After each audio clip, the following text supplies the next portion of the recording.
Here's Sandy, chapter 29, entitled Strong. He was a strong boy because he had to be. He had no other choice. When the day came, the trees were full of early frost and the sky was smoky grey. As if nature was mourning for him. The graveyard was cold and barren, and there were few mourners. As the coffin sank into the hard ground, no one was crying, and the only moaning was the cry of the wind.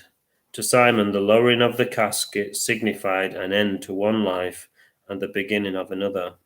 It was a shocking experience and one which he didn't want to have to experience again.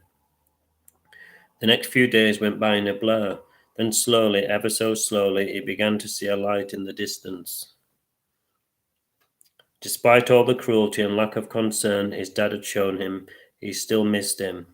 The thing that Simon found most painful was that he couldn't conjure up one happy memory or experience he had shared with his dad. Still, every day he walked to school with Amy. She was an inspiration to him and she kept him going through it all. He also had Sandy for comfort. It was ironic that a dog meant more to him than most people. He wasn't sure that Sandy knew what he was going through, but she had a loving look in her eyes, and when she lifted her paw and rested it in his hand, it was magical, a feeling only dog lovers can understand.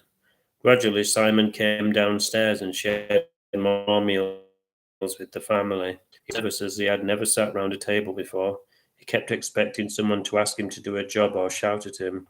He found it hard to make conversation. No one tried to change him, and slowly he began to relax and forget about the past and look to the future. The next day would be a momentous day for Simon. It would be the first time he kissed a girl. When they got to the school gates, Amy turned slowly and kissed him. He was dumbfounded, but he kissed her back and it was beautiful. Simon went to the lesson feeling happier than usual. It was funny how a kiss could change things, he thought, but it was true. All through the lessons he could think of nothing else. He'd always thought she was pretty, but he didn't know what to do with his emotions. Alf had never mentioned girls to him, and even his parents had never held hands in front of him. At dinner time, she asked him if he wanted to be her boyfriend. He thought it better to say yes. The first time they held hands, Simon could feel his face going red, which annoyed him, but he decided to go with it, because all of the other pupils were looking at him with envy. This must mean I'm cool, he thought, and he laughed. It was a good feeling. Amy was good with Sandy, and she loved taking him for walks.